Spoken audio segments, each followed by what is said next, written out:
Oliver Madison, also known as MaxMaddness. He and I collaborated earlier this year on a collection of songs for a video game we made up called Rewind Spy. This was for what's known as a game jam.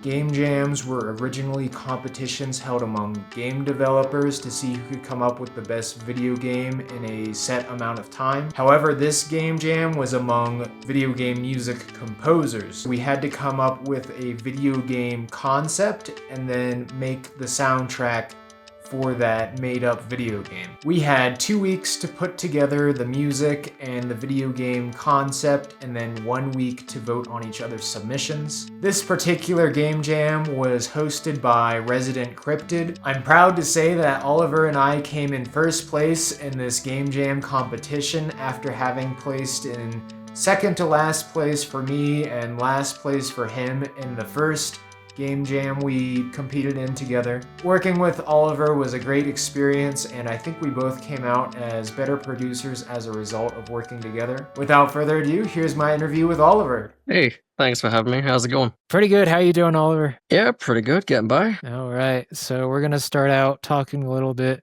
about our Rewind Spy project. So how did you come up with the main melodic motif? The da-da-da-da. Right. So we had our prompt, which was chordal harmonies, and so we went away for like a night or so to kind of just sit with the idea. And after I had figured out what it sounded like, how I could mess around with it, we discussed the theme because we wanted to just use a similar method of here we have this game. So we went with like a futuristic time travel trope. I think you came up with the spy idea. So I wanted, okay, if they're time traveling back, then something's wrong. I wanted an alarm sound. So, after cycling through a bunch of different instruments on the audio software, I found that particular instrument and I just went straight, very simply, a chordal harmony with that. And it worked out really well. I liked having the alarm sound just constantly there. It was a minor seventh, wasn't it? Yeah, I believe so. Yeah. It's been a few years since I've done any ear training, so. Yeah, I was never good at it myself. Yeah. All right. My first game jam submission, the one I got second to last place in, was very classical sounding, especially compared to Rewind Spy. Were you surprised by my additions to your stems? Oh yeah, 100%.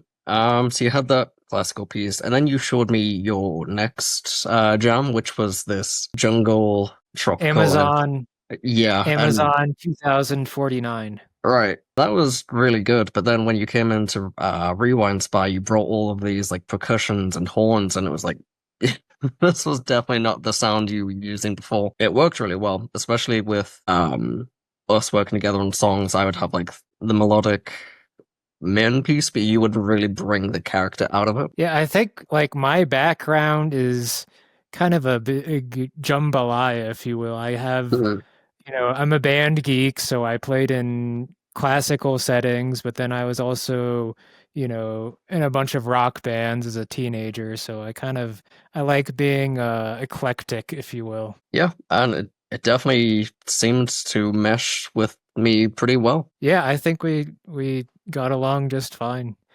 Tell us what you learned from our collaboration. I remember particularly when we were after, all the composing, and you mentioned, okay, turn everything up to 11 if I can.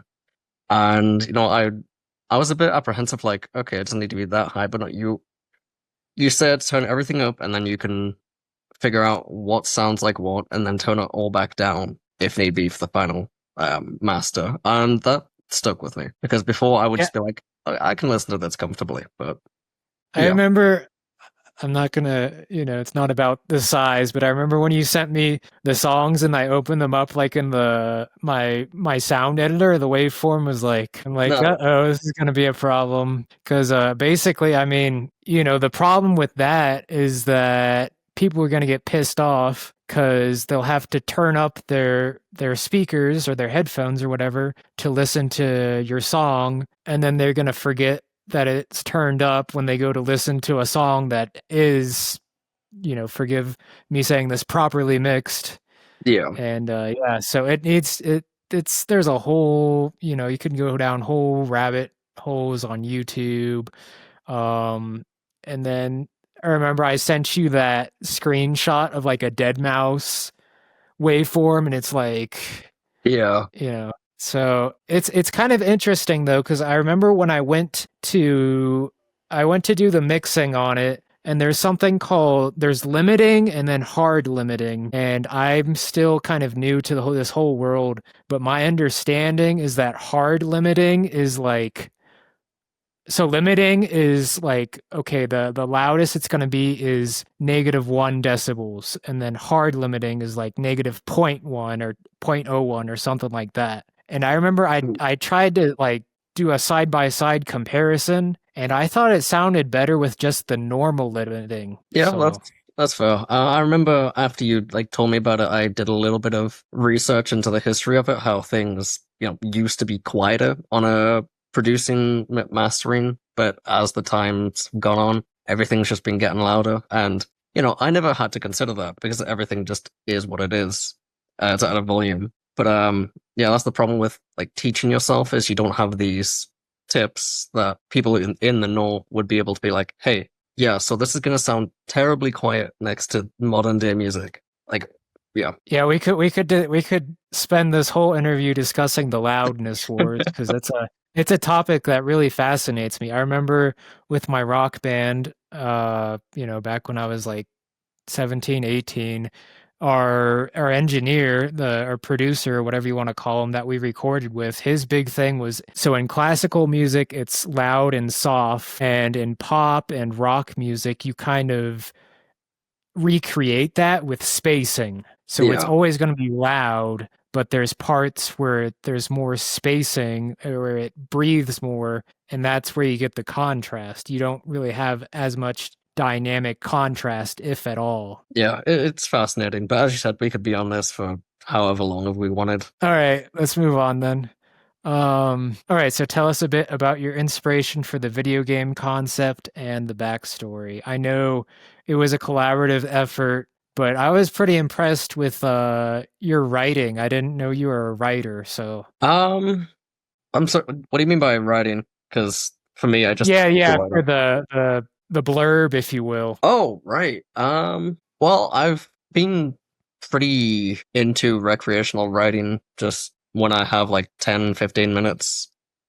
And that's especially come out since I started doing DM for my D&D campaign. Like that's really helped me master, I guess, wordplay. So So that's Dungeon Master, right? yeah. Okay. So as for writing it, I just, I knew where we started. It was somewhere in the future, in space, everything is bleak. And I just I start, and once I'm done, I'm done. I never really need to go back and change anything. But in this instance, you had yours, I had mine. We kind of mixed and matched them. You got the final piece, and it was really good. Yeah. Yeah, I think we convinced people. All right, so I guess that brings us to our last question in this segment. Would you play Rewind Spy if it were a real game? So, throughout creating the songs, I was wondering to myself, how would this actually play out as a game? Like, it feels on a concept level like it could be a point and click adventure type, but it could also be a bit more like Dishonored stealth action. So even if I don't have a strong idea of what it will be like, I'm definitely interested enough, especially in the story and everything, I would definitely play it. Just I imagined it as like a very, complex game. I don't play games as much as I would like to. mm, Um, but I imagined it as a game with, like a very divergent paths where every action you take kind of puts you on a different branch out. And maybe there's only one way to actually win the game and 1,000 ways to lose. it reminds me of So, Detroit Become Human, where that they do really well at all these branching storylines. So yeah, something like that would be pretty interesting for that setting. yeah. All right. I guess we'll move on from Rewind Spy. It was a pleasure working with you. I hope we can work together on another one. I look forward to it. All right, so what is the origin of the Max Madness name? Then keep in mind, I created it when I was like 14, 15.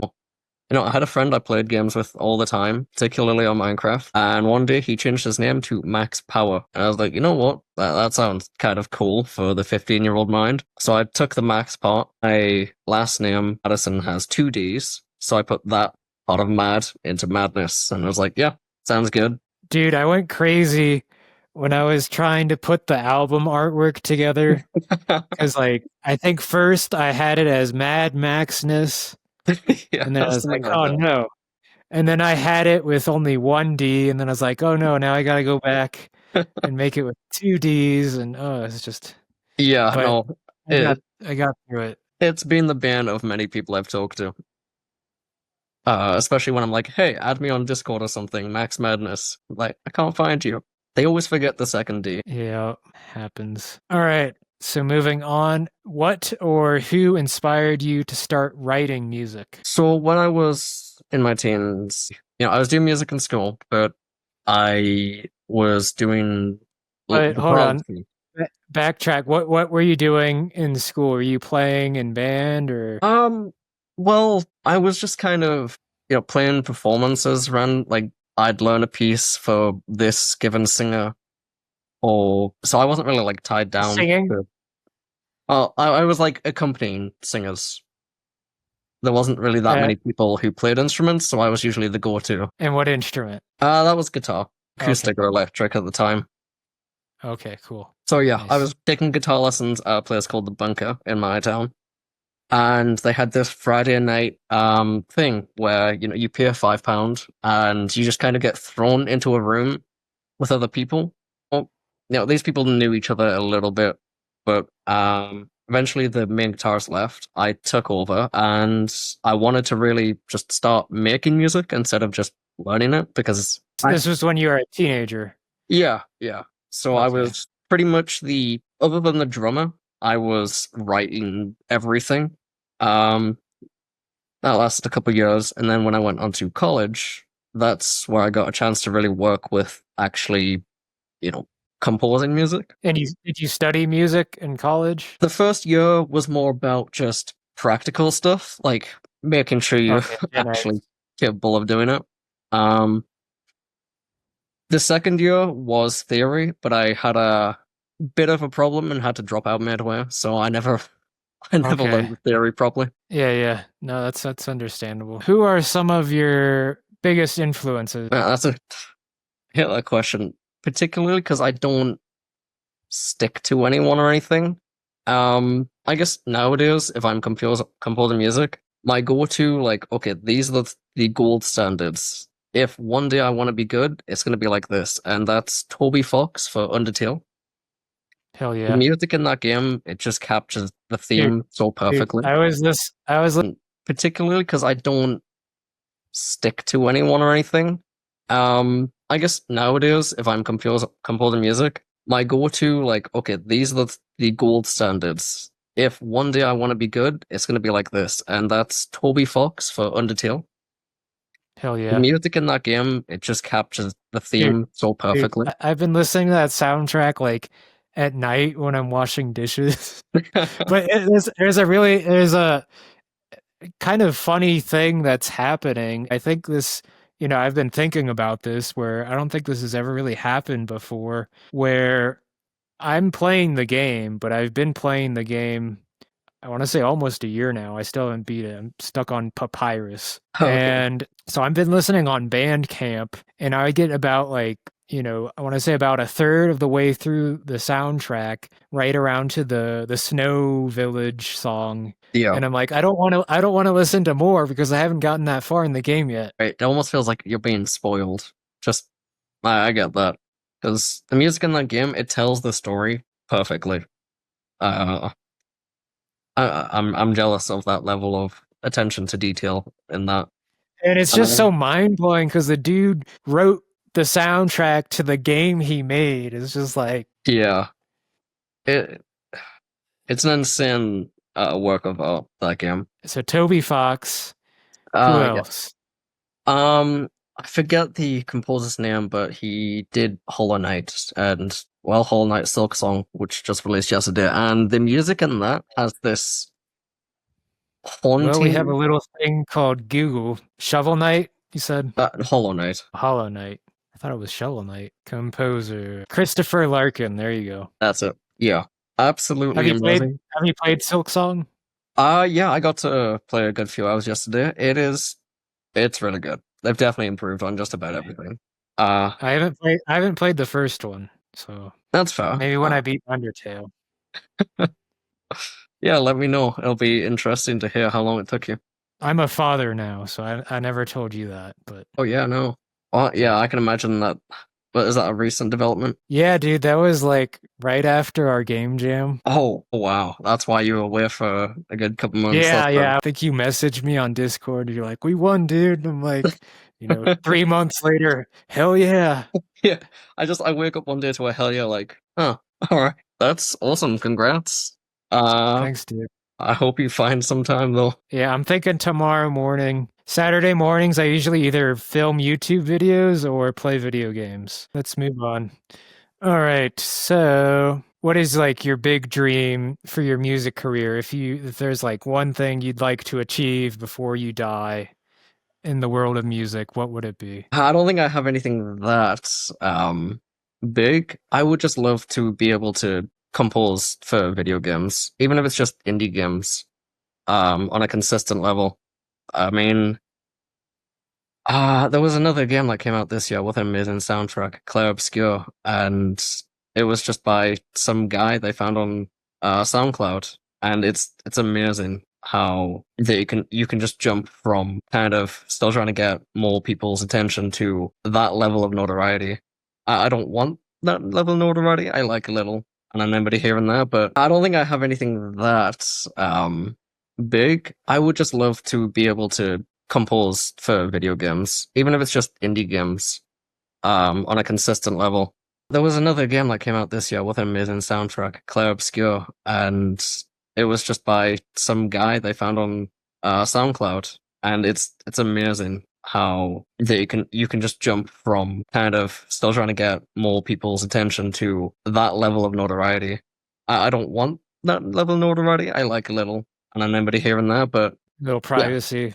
yeah. But to just compose music for games, because music tells a story, and so do games, and I love stories. So I love the interactivity in game music. Like, I think one of the first games I kind of really started thinking about, and this was a few years back, but I remember playing Xenoblade Chronicles, and it's just so cool going to different areas in the game world and then the music changing. yeah, And the other thing is that I love how far game music has come. You don't have to be stuck with the bleeps and bloops anymore. The cool thing is that it's like movie music, but there's an interactive element to it. So, like, what you do as the player determines the musical experience you're going to have. yeah. It's Especially with games cool. that really go far with that idea. I feel like that's something else we could talk about for an hour. So All right, we can move on. All right, so if you could collaborate musically with anyone living or dead, who would you choose and why? who would I choose? This also falls into the inspiration thing. I don't think too much on other artists, so my current answer would just be either of the artists I've already mentioned, Toby Fox or Christopher Larkin. I would love to see how they match the music to what's going on as well as they do, because they really bring out the character of the game, and it's fantastic. Well, I think for Toby Fox, he had both the story and the music, so Yeah, I mean that that's an kind of amazing line. what does your composing process look like? It's not too fancy. I like to start off with a good idea of what it's gonna be. So for my first game jam, I had a picture on the wall of the Yellow King, which is like a Lovecraftian entity and the basis of that video game prompt. So I just, I every time I'm like thinking of how do I want this to sound, I just look at that. I'd pick an instrument and then I'd mess around until I found a melody or a few like chords that I really thought worked. So yeah, I have an image or something. I find an instrument or a sound I like, and then I just mess around with it until something hits. That's interesting. You used a picture for inspiration. I don't think I've ever done that. You picture yourself like in the picture? No, I imagine the vibe of it, I suppose, is the best way. So it's almost like if the picture were your video game, what would the soundtrack be? Essentially, yeah. Okay, interesting. And I think I know the answer to this question. What DAW do you use? I believe you're using Cakewalk. Yeah, it's a subscription-based one, so for the short term, it's cheaper. I would love to be able to buy one outright at some point, but I've not been in that situation yet, so Cakewalk is good. I can add a bunch of instruments into it and make it work, so yeah. How long have you been using it? I think I got it specifically for that first game jam. I knew of it before. Okay. Actually, that's a lie. I had a commission to do a single track for a game in development about a year back, so I just bought a month of it for that, and then didn't use it again until the first game jam. So you liked it enough to keep going with it. I liked it, and it was convenient. Well, tell me a little bit about this commission. I hadn't heard of this. So my sister was developing a game. She's not done with it. She just had to scrap a few things and go back over. Oh, your sister's a game developer. She definitely wants to be. I think Okay. she's onto something. But she wanted music, and she was like, "Hey, name your price," and just like sent me a few screenshots. So I put in the hours first. I tried not to take too long with it. I think it took about 20-ish hours. It was only one song? Yeah, it was only one song. I really put because I had to go back over it when they wanted changes and such. Gotcha. I am happy with the song. I'll listen back to it every now and then, and I still think it's a solid piece. On my SoundCloud, I believe it's called Cosmic Lights. What DAW do you think you would like to move towards? I'm not entirely sure. So back in college, I was using Logic. That's one of the best I've ever used. It's just so easy to get into. You a PC or a Mac guy? PC, but college had Mac, so that's what I learned. Then I tried using, what's it called again? Begins with an A. Ableton. Ableton, thank you. And That's what I use. it's really good. It hurts me to look at sometimes because it's a little overwhelming. Yeah, I use Ableton. I'm not in love with it. I'd like to make the jump to Cubase, but I'm not ready to make that move yet. So I'm trying to get the juice out of Ableton, see what it's capable of. But from my understanding is I kind of use it as a traditional DAW when I don't think it's really designed for composers per se. It's definitely more for just recording through a bit of hardware. Yeah, I'm like 100% MIDI. I get by, but I think once I get Cubase, I think that's going to be a lot better workflow for me. But we'll see when I get there. That's fair. My ideal would be Logic, and Cakewalk has like a similar UI design, so it's comfortable for me. I'm a PC guy. I think I'd rather test Cubase because from what I understand is Cubase is basically Logic for PC users, or I've never really used either of them, so I don't know if I'm wrong in that assumption, but I know, some pretty big names use Cubase, so. I'll have to check it out then, because I mean, if it's Logic for PC, it would be perfect for me. Do you consider yourself more of a producer or a composer? Why? I'd probably go with, see, I have my problems with both. I've kind of just done both hand in hand, like constantly, so it's hard for me to differentiate sometimes. But I think I'd at least. I feel like the lines are so blurred anymore, right? Yeah, because like you can compose straight into producing, so I guess I'd enjoy composing typically more, because I just like finding melodies that work with bass lines and such, so that's why I really enjoy it the most. So yeah, composer, I suppose. Composer. Yeah, I'm trying to like establish myself as a producer at this point. And then we've talked about this. I guess one of my biggest inspirations is Ludwig Göransson. He did a lot of work with Childish Gambino. He did Redbone, and then he like made this move to like working with Christopher Nolan. Pretty incredible what he's capable of. But yeah, I mean, he's someone I looked up to, and I really just want to, at this point, like, I really want to escape this whole label of like beat maker, because I think, you know, being a producer is a lot more sophisticated sounding than like a beat maker. It's definitely a nicer title. All right. What's next for Max Madness? I guess right now these music jams are a really good way to just have a random side project, especially with them giving prompts. So I'm just gonna keep it those when I have the time available. Release whatever I make into SoundCloud. I'd hope, you know, someday I can focus on music just as my lifestyle. But yeah, for now, I'm just gonna keep creating music casually for my own enjoyment. Yeah, I think the best you can do is keep making music, upload it on the internet, participate in game jams, and just keep trying to polish. Right now, I'm participating in the Fragments game jam number 3, and it hasn't been going too well. I'll just say that. So there's ups and downs, and yeah, you just gotta go with the flow, I guess. Some days are better than others. Some days you feel more inspired than others, and then I think the big thing is just keeping an ear out for inspiration. Yeah, that building connections with other creators is probably a good stepping stone too. Because I mean, again, when we worked together, it was like it felt so much easier. Yeah, magic.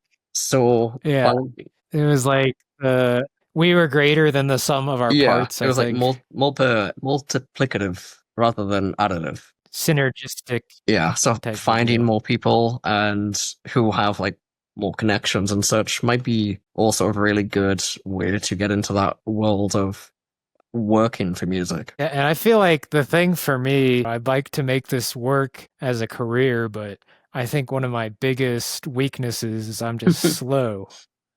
Yeah. And that was the cool thing about working with you, was that I feel like we were able to bounce ideas off of each other, and that really sped things along. Yeah, because a lot of the time I'll just get trapped halfway through a song and I'm like, where does this go anymore? Having someone else really helps just finish a project. Yeah, and I was kind of telling my wife the other day, like, you know, I kind of miss the social aspect of being a musician, whereas like, you know, and this goes kind of for my day job too as a translator, but I'm just like stuck in front of this screen all day, stuck in my own head, I guess, but whatever. You get pretty isolated when you just get lost in it. Yeah, it can be lonely. Can be lonely out there as a music producer. All right, so I got a few more questions for you. These are my just for fun questions. Okay. So what is your favorite color? I always go for purple, but whenever I'm choosing a color for something, purple needs its specific things to be the best color of choice.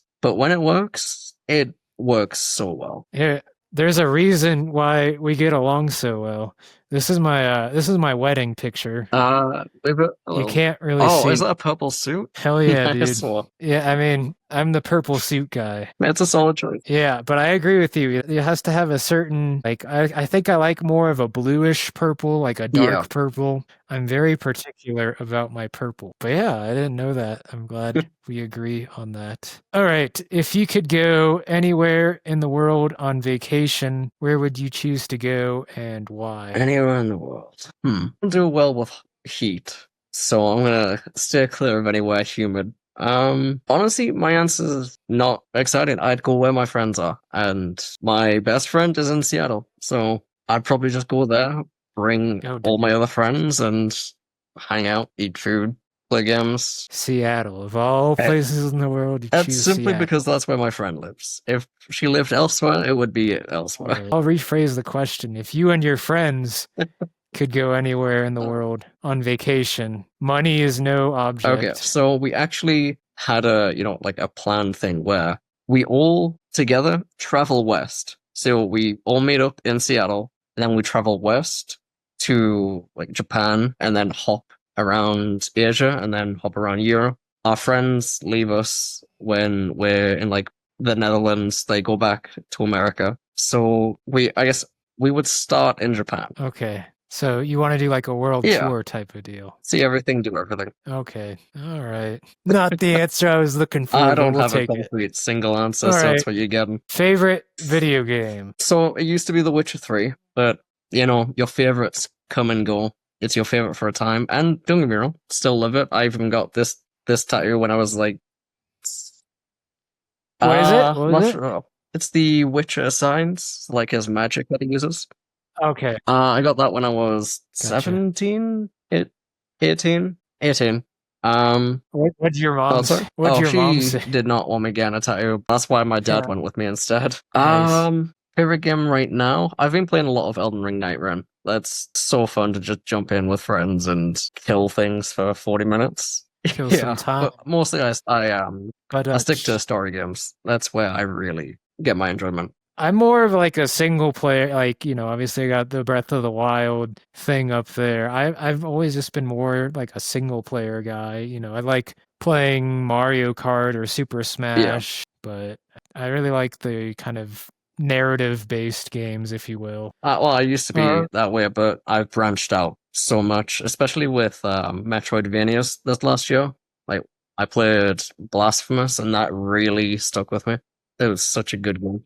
No, Blasphemous? The Last of Us? Yeah. Oh, Blasphemous. Okay, I wasn't sure if you said Blasphemous or The Last of Us. I've never heard of Blasphemous, so I assumed you said The Last of Us. Yeah, now that you say it back, I hear it. Last question. Favorite movie? Movies like Baby Driver and such that are really good, but I'll always go back to Lord of the Rings. Which one? I mean, technically, if you watch them all back to back, it's just one long movie, and I always watch them back to back.